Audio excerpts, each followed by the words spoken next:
बिट्टू, बिट्टू सो जा। समीर, समीर, समीर,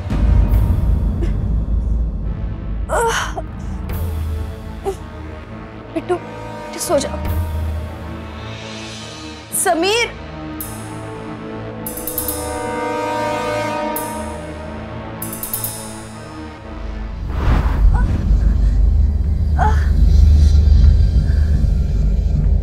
समीर,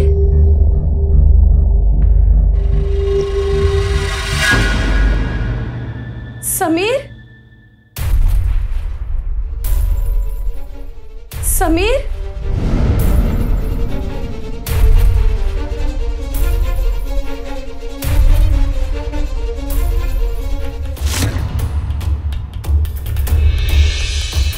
तुम हो कि कभी मेरी बात नहीं सुनते? मैं नहीं सुनता तुम्हारी बात। हाँ।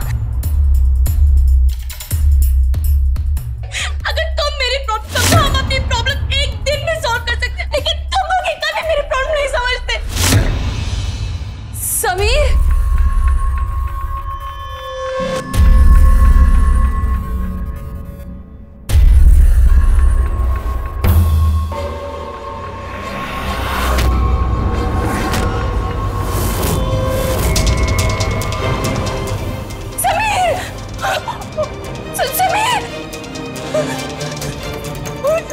समीर, समीर, समीर आगे बोलो।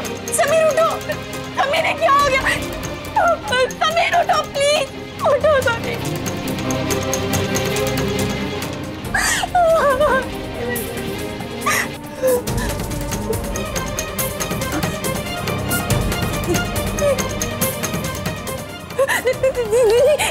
हाँ जानवी, जानवी, जानवी क्या हुआ? मुझे अच्छा एक मिनट बताओगी मुझे क्या हुआ? Calm down, calm down. हाँ मैं सुन रही हूँ। शायद मुझे समीर का। क्या कह रही हो तुम? व्हाट? समीर का क्या? बोलो जल्दी बोलो। समीर का खून हो गया। व्हाट? एक औरत नींद की हालत में ऐसे जागती है कि खुद को संभाल नहीं पाती। ऐसे में उसकी नजर पड़ती है खून में लथपथ अपने पति की लाश पर। जाहिर सी बात है कि वो बदहवास होगी, लेकिन ऐसे में वो अपने आप को क्यों इसका जिम्मेदार मान रही थी? नमस्कार, सावधान यूपी फाइट बैक नाउ में मैं सौरभ राजन आपका स्वागत करता हूं। हमारी आज की यह घटना यूपी की राजधानी लखनऊ से शुरू होती है और फिर इस घटना के सिरे यूपी के कई बड़े शहरों में दिखाई देते हैं। गौरतलब बात यह है कि उस रात उस घर में आखिर हुआ क्या था? आखिर इस दंपत्ति के जीवन में इतना भयानक मोड़ कैसे आया? क्या वास्तव में उस महिला ने अपने पति की हत्या की थी या फिर इसके पीछे किसी तीसरे का हाथ था, या ये सारा मामला कुछ और ही था? यकीन मानिए, जब इस हकीकत के पर्दे खुलेंगे तो ऐसी सच्चाई सामने आएगी जो सबको हिलाकर रख देगी। क्या है वो सच्चाई? आइए जानने के लिए देखते हैं यूपी की ये सनसनीखेज वारदात। समीर का खून हो गया। जानवी शट अप, मैं कुछ बोल रही हूँ ना, मेरी बात सुनो। लाश के आसपास की किसी चीज को हाथ मत लगाना। बस अपना सामान पैक करो और निकलो वहां से। मैं रमेश को भेजती हूँ, वो 10 मिनट में तुम्हारे पास पहुंच जाएगा, ठीक है? लेकिन दीदी समीर मर चुका है जानवी, तुम समझ रही हो? मेरे निकलने से पहले तुम दोनों का झगड़ा शुरू हो चुका था और मेरे आने के बाद कोई घर पे नहीं आया। अगर इन्वेस्टिगेशन हुई तो सबसे पहले पुलिस को तुम पे शक होगा, इसलिए मेरी बात सुनो, सामान पैक करो और निकलो वहां से। और हाँ, अपनी दवाई रखना मत भूलना, तुम्हारी ये भूलने की आदत फंसा देगी तुम्हें। Just leave.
मैडम, प्रेरणा जी आ गई। हाँ, मेरे बैग में मैं देती हूँ। मैडम, प्रेरणा जी आ गई। हाँ दीदी, बाहर। हाँ जानवी, ये सब कैसे हो गया दीदी? मुझे कुछ समझ में नहीं आ रहा, मैं क्या करूं? कुछ नहीं करना है, सब ठीक हो जाएगा। मैं हूं ना तुम्हारे साथ। ला, बिट्टू मुझे दे दे। बिट्टू? नहीं दीदी, बिट्टू मेरे साथ रहेगा। जानवी, मेरी बात ध्यान से सुन। मैं तेरी भलाई के लिए कह रही हूँ। तू अभी इस हालत में नहीं है कि अभी तू इस नन्ही सी जान का ख्याल रख सके। मैं जानती हूँ तुम बिट्टू से कितना प्यार करती हो जानवी। मैं जानबूझकर ऐसा कभी नहीं कहती। तुम्हारी भूलने की बीमारी की वजह से तू बिट्टू को नहलाते नहलाते सो गई थी। हाँ, अगर उस दिन समीर वक्त पर नहीं आया होता तो आज बिट्टू हमारे साथ नहीं होता। मेरी बात मान ले जानवी, मैं पूरा ख्याल रखूंगी इसका। और फिर कुछ ही दिनों की तो बात है ना। हाँ? नहीं, पर दीदी, बिट्टू अभी इतना छोटा है, इसे अपनी माँ की जरूरत है। मैं कैसे दे? कैसी माँ की जानवी, कैसी माँ की? वो माँ जिसके ऊपर उसके पति के खून का इल्जाम है, जो जेल से बचने के लिए यहाँ वहाँ भागेगी, जिसका बाप मर चुका है। अरे कम से कम इस छोटी सी जान के बारे में तो कुछ सोचो। तुम्हारी भूलने की आदत की वजह से अगर इसे कुछ हो गया, भगवान ना करे, तो किसे दोष दोगी तुम? हाँ, इसे मेरे पास छोड़कर जाए, ये सुरक्षित रहेगा मेरे पास। मैं जानती हूँ तुम्हारे लिए आसान नहीं है जानवी, पर मैं जो भी कर रही हूँ तुम्हारी भलाई के लिए कर रही हूँ। और रमेश आएगा तुमसे मिलने, 10 दिन हफ्ते में आएगा हमेशा। तुम्हें किसी भी चीज की जरूरत हो उसे बता देना। और जानवी, अपनी दवाई जरूर लेना, कोई कमी हो तो वो और ले आएगा, समझी? जी।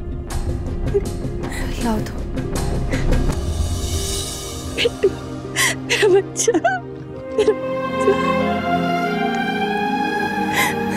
जानवी, अपना ख्याल रखना।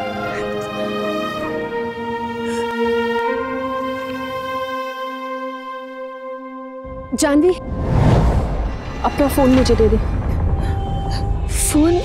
फोन क्यों? पुलिस तुम्हें इस फोन के जरिए ट्रैक कर लेगी। मैं रमेश से कहूंगी वो तुम्हें नया नंबर ला कर दे दे, ठीक है? जी।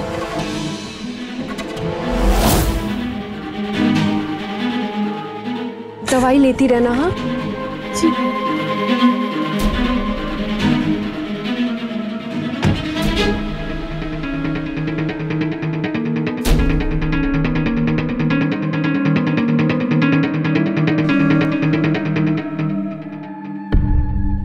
एक ही रात में जानवी की पूरी दुनिया बदल कर रह गई थी।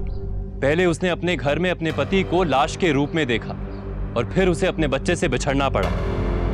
और अब वो ये भी नहीं जानती थी कि वो कहां है और कहां जा रही है। इस मुसीबत के वक्त पर अपनी बहन पर भरोसा करके उनके बताए रास्ते पर आगे बढ़ रही थी। कल क्या हुआ था उसका होश नहीं, आगे क्या होने वाला था उसकी खबर नहीं। सामने था तो बस एक धुंधला वर्तमान।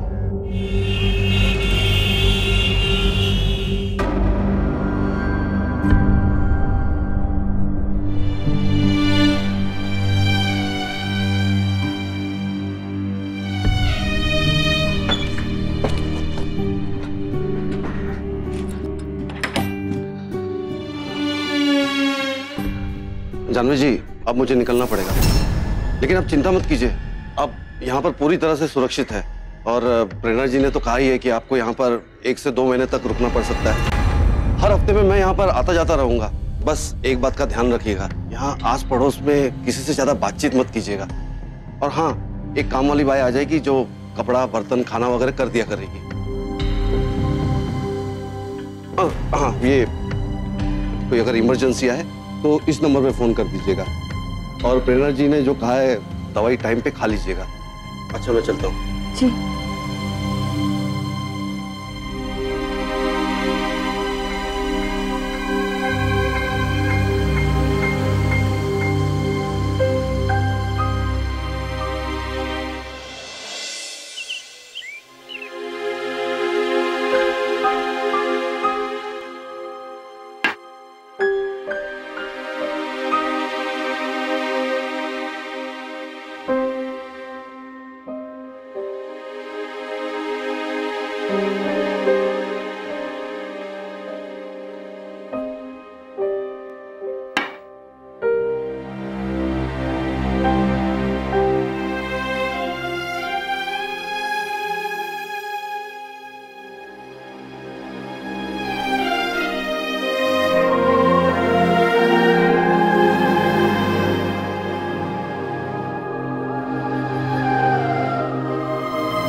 नमस्ते दीदी।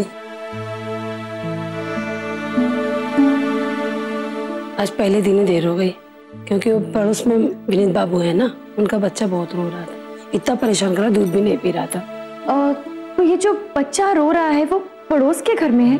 जी। तो उनकी पत्नी घर पे नहीं है क्या? उनका 2 महीने पहले ही देहांत हो चुका है। ठीक है, पहले आप इस घर की सफाई कर दीजिए। हाँ दीदी ठीक है।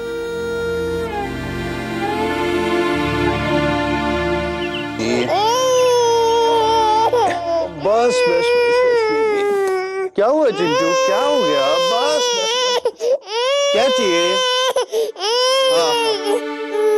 ना ना ना बस बस। सुनिए, वो बच्चा काफी देर से रो रहा था तो मुझसे रहा नहीं किया। क्या मैं इसे 2 मिनट के लिए ले सकती हूँ प्लीज? जी आजी बेटा, आजा आजा आजा। नहीं, क्या मैं अंदर जा सकती हूँ? जी शुक्रिया।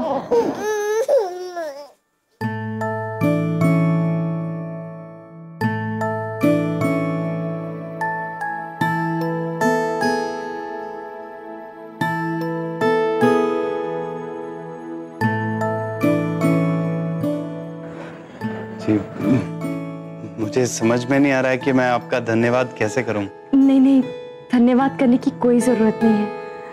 अच्छा मैं चलती हूँ। नमस्ते। अच्छा वो जो आपको छोड़ने आए थे वो आपके पति हैं?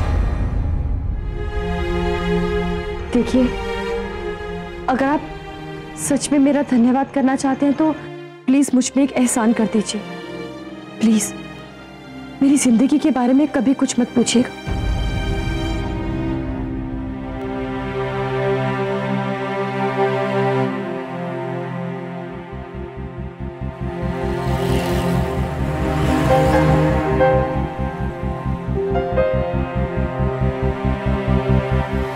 जी बहन जी क्या चाहिए?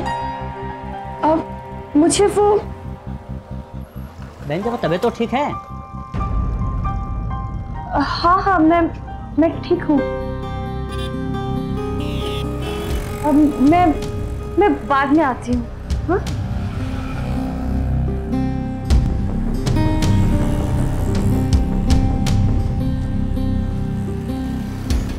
जानवी जी नमस्ते, कैसी हैं आप? जानवी जी आपकी तबीयत तो ठीक है? कुछ चाहिए था आपको? हाँ कुछ तो लेने आई थी मैं यहाँ। तो आप मुझे बताइए, मैं मदद कर देता हूँ आपको। जानवी जी आपकी तबीयत ठीक नहीं लग रही, मैं आपको घर छोड़ देता हूँ, आइए।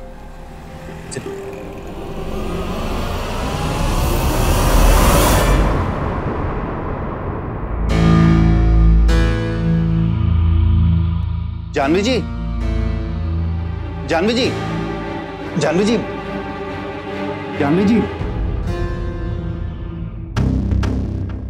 घबराइए मत, मैं हूं विनीत। आप यहाँ पे क्यों सो रही हैं? पानी का इंतजार कर रही थी तो दवाई खाई और पता ही नहीं चला कि कब आंख लग गई। कौन सी दवाई खाई आप? कुछ नहीं, बस वो सर दर्द की दवा है और कुछ नहीं। अच्छा आप अंदर चलिए, मैं पानी लेके आता हूँ।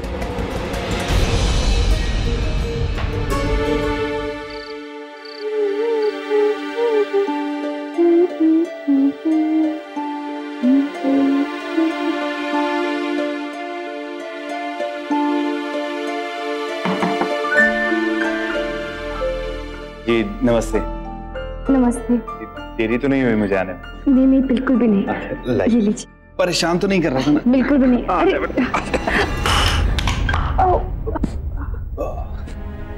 कोई बात नहीं, रहने दीजिए। सॉरी, ये आपकी दवाइयाँ। नहीं कोई बात नहीं, दूसरी आ जाएगी। नहीं आप एक काम कीजिए, आप मुझे दवाई का नाम बता दीजिए, मैं उसी तरफ जा रहा हूँ, ले आऊंगा। जी ठीक है।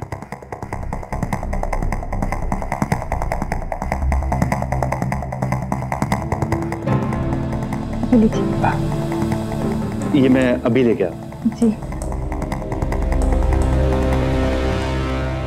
हेलो, हाँ रवि। हाँ विनीत बोल। यार एक छोटा सा काम था। हाँ बोल ना। अरे एक दवाई है, मेडिकल स्टोर पे मैं गया तो वो बोले कि डॉक्टर से प्रिस्क्रिप्शन लेके आओ, तो तू बना देगा ना? हाँ। ये है कोई ऑक्सी। क्या? ये कौन सी दवाई तूने बोली अभी? ये तो कोई नॉर्मल दवाई नहीं है। Are you sure? ये तो मेंटल पेशेंट्स को क्रिटिकल कंडीशन में दी जाती है। अच्छा ठीक है, मैं कल सुबह तुझे कॉल करता हूँ। हाँ, ओके बाय।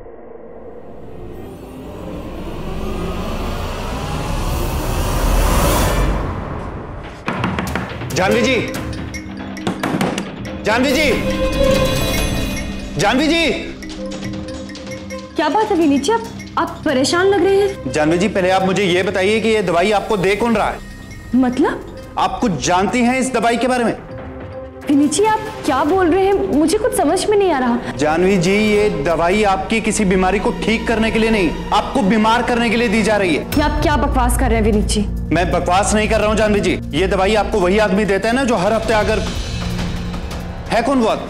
आपका पति? बस कीजिए विनीत जी, आप कब से सवाल पे सवाल किए जा रहे हैं।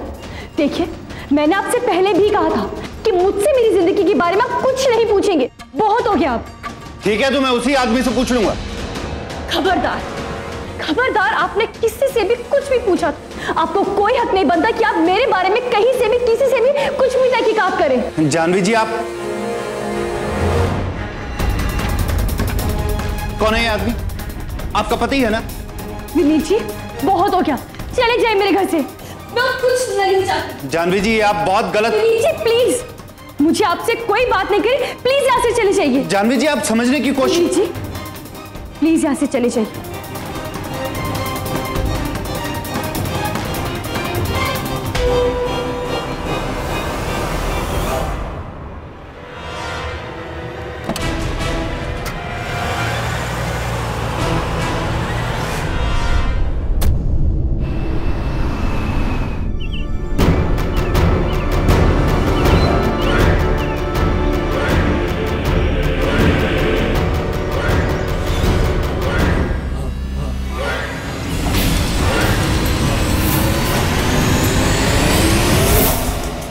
रुकिए जानवी जी।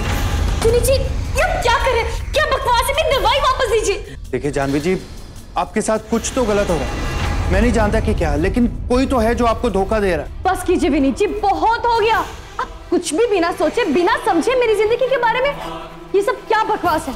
देखिए जानवी जी, मैं सिर्फ आपकी मदद करना चाहता हूँ। आप मुझे बताइए तो सही अपने परिवार के बारे में। विनीत जी देखिए, आप ना अपनी हद पार कर रहे हैं, प्लीज यहाँ से चले जाइए। जानवी जी, मेरे चले जाने से कुछ बदल नहीं जाएगा।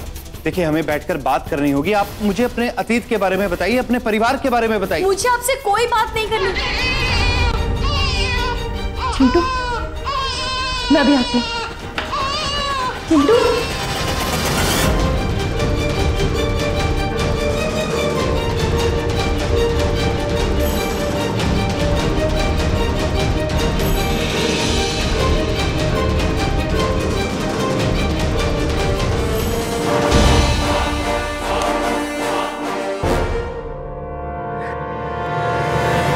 विनीत जी, मैंने आपसे पहले भी कहा था और आज फिर कह रही हूँ कि आपको मेरी जिंदगी के बारे में कुछ भी जानने की कोई जरूरत नहीं है। जानवी जी, मैं सिर्फ आपकी भलाई के लिए बात कर रहा हूँ। देखिए विनीत जी, आप सोच रहे होंगे कि अगर मैं यहाँ से चली गई तो आपके बच्चे को तकलीफ हो जाएगी, लेकिन मेरा विश्वास कीजिए, आप गलत सोच रहे हैं। क्योंकि मैंने जो कुछ भी किया है किसी वजह से नहीं किया, कोई रिश्ता बनाने के लिए नहीं किया। जानवी जी, आप मेरी बात। विनीत जी, मैं आपके आगे हाथ जोड़ती हूँ, प्लीज चिंटू को लीजिए और यहाँ से चले जाइए।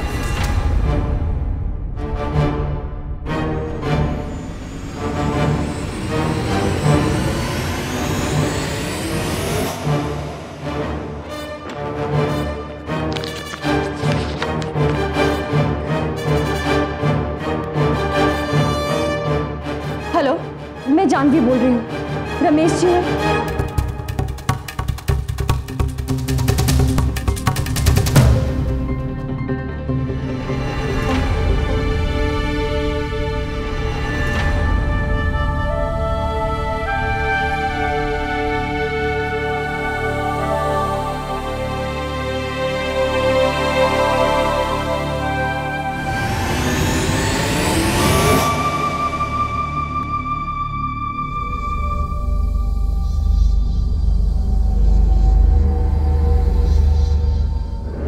जी आपने दवाई खा ली है ना?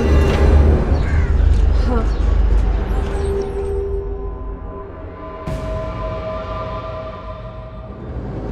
मैडम, मैडम,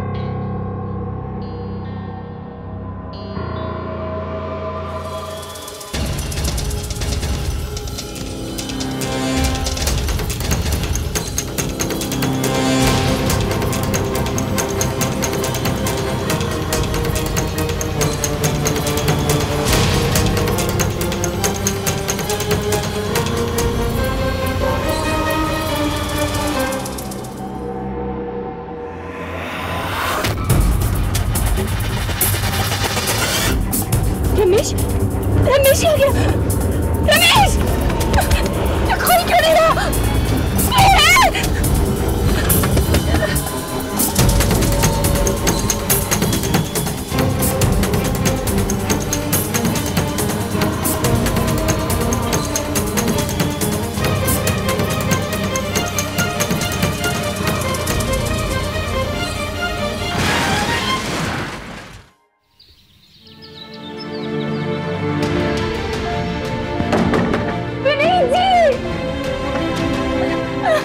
जानवी जी, अरे जानवी जी, ये क्या हो गया आपको?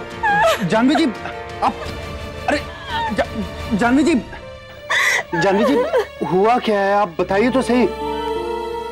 क्या बताओ मैंने? क्या हो रहा है मेरे साथ? क्यों हो रहा है? क्यों हो रहा है? जानवी जी, आपको पता है कि मैं आपके बारे में क्यों जानना चाहता था? क्योंकि मुझे पूरा यकीन हो गया था कि आप एक साजिश का शिकार हो रही हैं। साजिश? मतलब?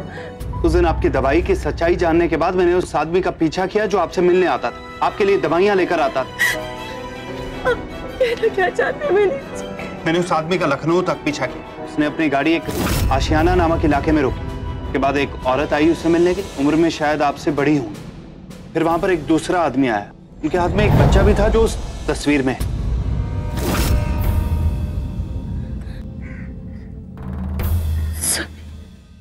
समीर जिंदा है? जानवी जी, आखिर बात क्या है? मुझे आप साफ साफ बताते क्यों नहीं है?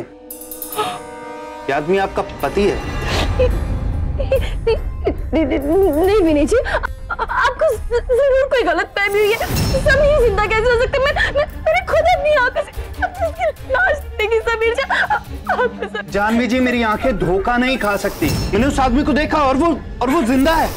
वो जिंदा कैसे हो सकता है विनय जी? मैंने खुद अपने हाथों से उसे मारा है। वो कैसे जिंदा हो सकता है? मैंने खुद उसकी लाश।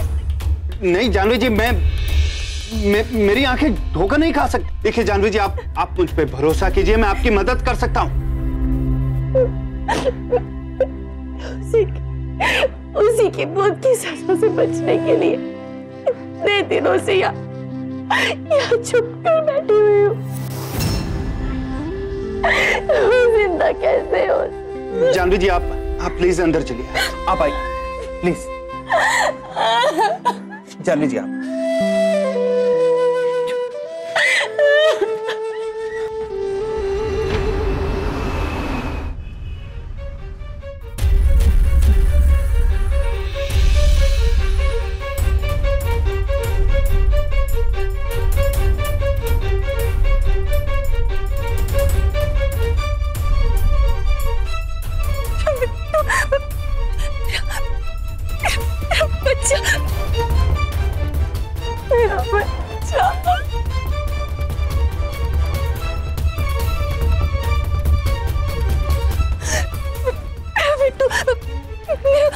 जानवी जी,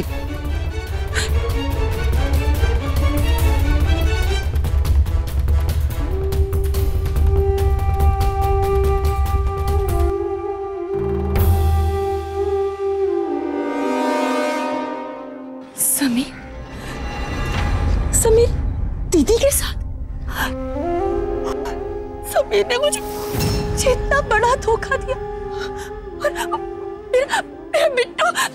जानवी जी, ये क्या कर रही हैं आप? देखिए, आप संभालिए अपने आप। देखिए, ये सही मौका नहीं है, हमें इन्हें रंगे हाथों पकड़ना। लेकिन जानवी जी, इसलिए मैं कह रहा था कि आप मेरे साथ मत आइए। देखिए, आप अपने आप को संभालिए, मैं कुछ करता हूँ।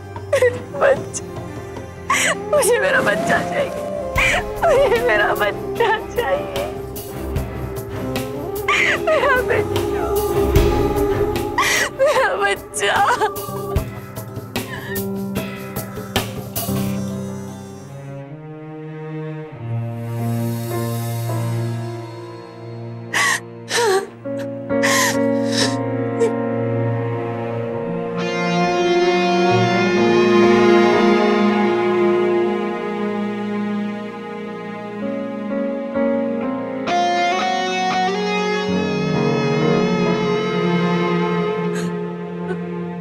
क्या हुआ? कुछ पता चला?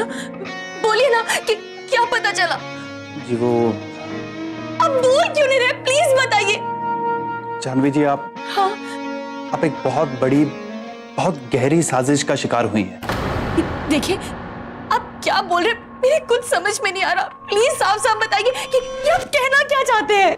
वो, आपकी दीदी ने आपके खिलाफ FIR लिखवाया। क्या? मेरे खिलाफ? उन्होंने कहा कि आपने अपने पति समीर को नशीली दवाई देकर बेहोश किया और उनके ड्राइवर रमेश के साथ भाग गई। क्या? ये सब झूठ है। मैं रमेश के इसीलिए साथ गई थी क्योंकि दीदी ने भेजा था उसे मुझे पिक करने के लिए। दीदी ने तो कहा था कि उसके उन्होंने पुलिस को बताया कि जब वो सुबह उठी तो उन्हें बिट्टू अपने घर के बाहर रोता हुआ मिला, और जब वो उसे लेकर आपके घर पर पहुंची तो किसी ने दरवाजा नहीं खोला। एक चाबी वाले को बुलाकर जब दरवाजा खुलवाया गया तो देखा कि आपके पति समीर अंदर बेहोश पड़े हैं। बेहोश? लेकिन ऐसे कैसे हो सकता है? और मैंने समीर को उस हालत में, उसकी लाश मैंने अपनी आंखों से देखी थी। लाश नहीं, उन्हें नशीली दवाई देकर बेहोश किया गया था। और जब आपको ढूंढने की कोशिश की गई तो पता लगा कि आप रमेश के साथ भाग गई हैं।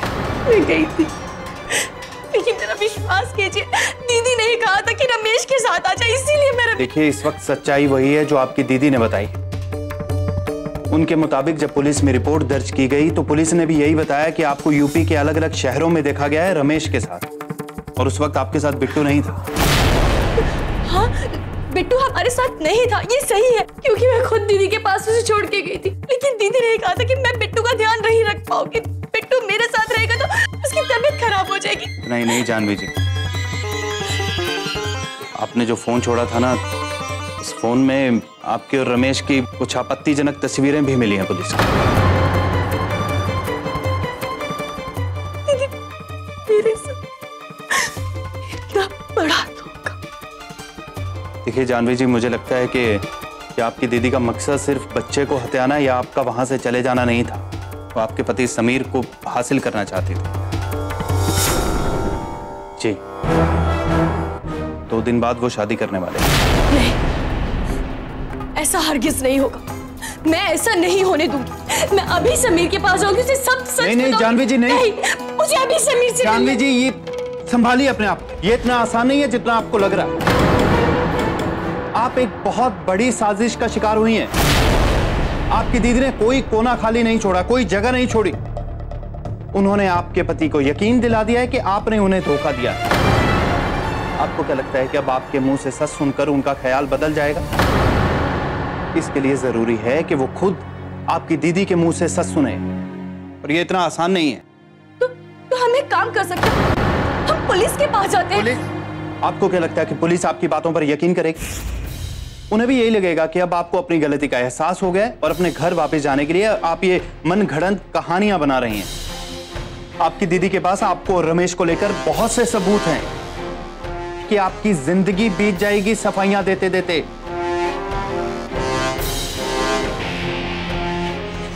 कि जानवी जी, संभालिए अपने आप को।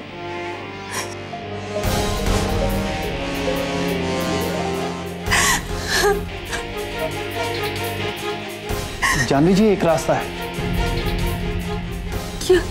वो ड्राइवर रमेश, हाँ, अगर वो मिल जाए तो बात बन सकती है। आपके पास उसका कोई कांटेक्ट नंबर या कुछ एड्रेस? हाँ, एक नंबर तो दिया था उसने, जब भी जरूरत पड़ती थी तो उसी नंबर से उससे बात करती थी। हाँ।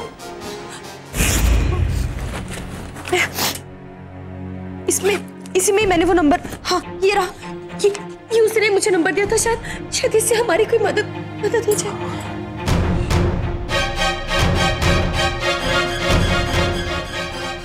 हेलो, कौन? हेलो जी नमस्ते। रमेश से बात हो सकती है? रमेश जी तो अभी है नहीं, कहीं बाहर गए हुए हैं। अभी थोड़ी देर में आएंगे तो बता दूंगा। अच्छा, ये नंबर, हाँ शॉप का जी। आप शॉप का एड्रेस बता दीजिए, मैं शाम को वहीं पे आके मिल लेता हूँ। पुराने पुल के पीछे, दुकान नंबर 4। जी बहुत बहुत शुक्रिया। क्या हुआ, कुछ पता चला? रमेश से तो बात नहीं हुई, लेकिन बात बन सकती है।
हेलो, शादी मुबारक हो। Thank you so much. कौन बोल रहा है? दीदी।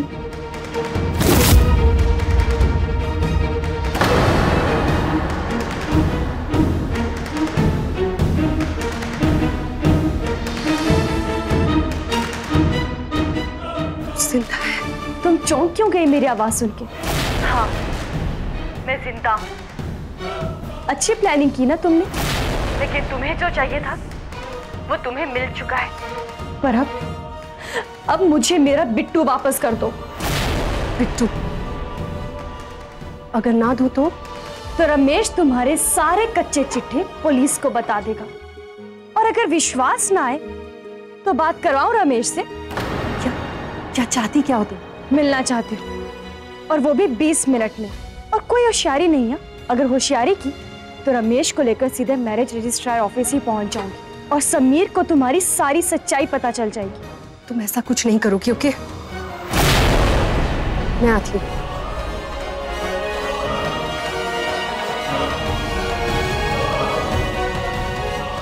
प्रेरणा,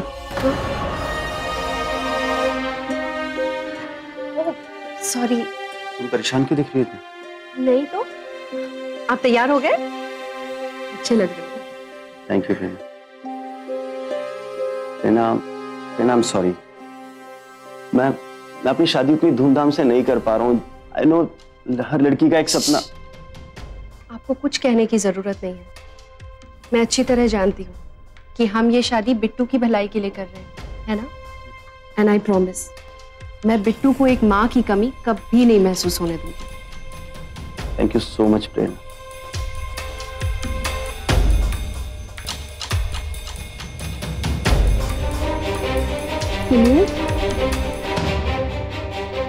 मैं सोच रही थी शादी से पहले एक बार मंदिर हो आऊं। हाँ बिल्कुल यार। तो फिर मैं डायरेक्ट आपसे कोर्ट में मिलूंगी बिट्टू के साथ। अगर तुम बोलो तो मैं तुम्हें छोड़ दूंगा। नहीं, इसकी कोई जरूरत नहीं है। I'll manage। आप जाइए, फटाफट काम खत्म करके मुझसे कोर्ट में मिलिए। बिट्टू की बोतल भी रखनी है।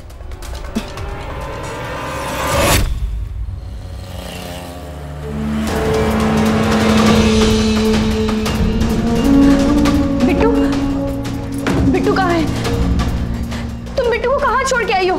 देखो, मुझे मेरा बिट्टू वापस कर दो, वरना सबके सामने तुम्हारी सच्चाई आ जाएगी। तुम्हें क्या लगा था जानवी कि मैं ऐसे ही तुम्हें अपना प्लान बर्बाद करने दूंगी? हाँ, बिट्टू दे दूं तुम्हें? अरे तुम्हारा बिट्टू ही तो मेरे और तुम्हारे पति के बीच की दूरियों को मिटाएगा। अच्छा, और किसी को पता कैसे चलेगा?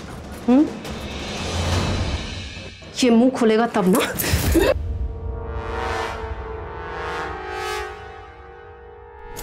जानवी, बिट्टू, मेरा बच्चा।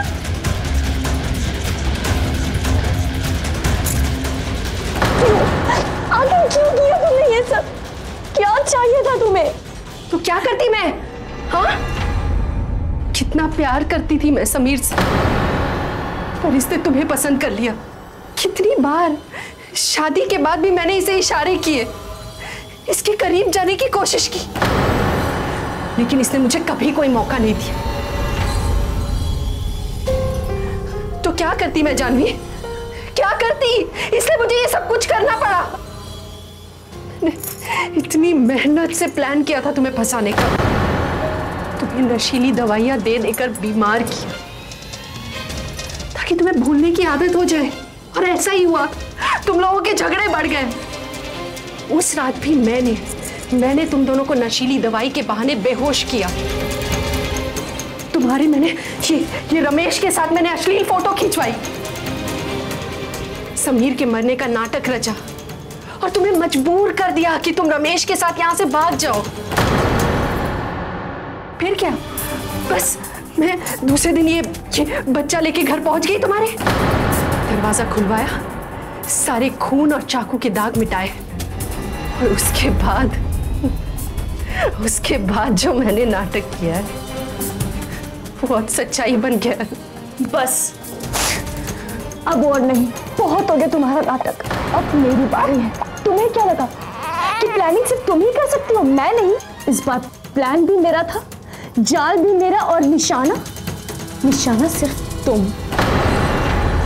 थैंक यू समीर, तुमने जानवी को एक मौका दिया अपनी बेगुनाही साबित करने का। नहीं विनीत, शुक्रिया तो मुझे तुम्हारा बोलना चाहिए विनीत, वरना इस औरत की वजह से हमारा बसा बसाया घर उजड़ जाता। इंस्पेक्टर साहब, ले जाइए इस औरत को। समीर, एक बार मेरी बात तो सुनो, मैं बहुत प्यार करती हूँ तुमसे। बहनें एक दूसरे का सहारा होती है, बहनें एक दूसरे के लिए त्याग करती, लेकिन ये कैसी बहन थी जिसने अपनी बहन की जिंदगी बर्बाद करने में कोई कसर नहीं छोड़ी। जब जुर्म इंसान के दिमाग में घर कर लेता है तो वो किसी भी हद तक गिर सकता है। अपनी खुदगर्ज चाहत के लिए प्रेरणा को अपनी बहन का घर बर्बाद करने में जरा भी झिझक नहीं हुई, बल्कि उसने बड़े ही ठंडे दिमाग से इतना भयानक षड्यंत्र रच दिया, और जब जरूरत पड़ी तो अपनी बहन को जान से मारने की कोशिश भी की। जानवी और समीर के खिलाफ आपराधिक षड्यंत्र रचने के लिए प्रेरणा को आईपीसी धारा 120B के तहत, और जानवी पर जानलेवा हमला करने के लिए प्रेरणा और ड्राइवर रमेश को आईपीसी धारा 307 के तहत उम्र कैद की सजा सुनाई गई। इतना सब कुछ सहने के बावजूद जानवी ने हार नहीं मानी और हर मुसीबत का डटकर सामना किया। आखिरकार उसने अपने पति और अपने बच्चे को वापस पा ही लिया। हमें तारीफ करनी होगी विनीत जैसे इंसान की भी, जिसने बिना किसी स्वार्थ के महज इंसानियत के नाते जानवी का हर मोड़ पर साथ दिया और एक हंसते खेलते परिवार को टूटने से बचा लिया। इस पूरी साजिश का बहुत ही महत्वपूर्ण पहलू है वो गलत दवाई जो प्रेरणा जानवी को महीनों से खिला रही थी, और जानवी भी बिना उसके बारे में कुछ जाने उसे ले रही थी। ये जानवी की तरफ से एक बहुत बड़ी असावधानी थी। अगर जानवी ने उस दवाई के बारे में अपने डॉक्टर से या केमिस्ट से सलाह ली होती तो वक्त रहते बच सकती थी। रिश्तों में भरोसा करना जरूरी है, लेकिन ऐसी घटनाएं हमें यह सबक देती हैं कि हमें सावधान रहना भी जरूरी है। यूपी को क्राइम फ्री बनाने के लिए हम सभी को मिलकर मुजरिमों को कानून के हवाले करना होगा, और ये हमें अभी करना होगा, क्योंकि अभी नहीं तो कभी नहीं। इसी के साथ मैं सौरभ राज जैन आप सबसे विदा लेता हूं। यूपी में जुर्म को जवाब देती हुई एक और सच्ची घटना के साथ आपसे फिर से होगी मुलाकात। तब तक के लिए सावधान यूपी, फाइट बैक नाउ। तो सावधान।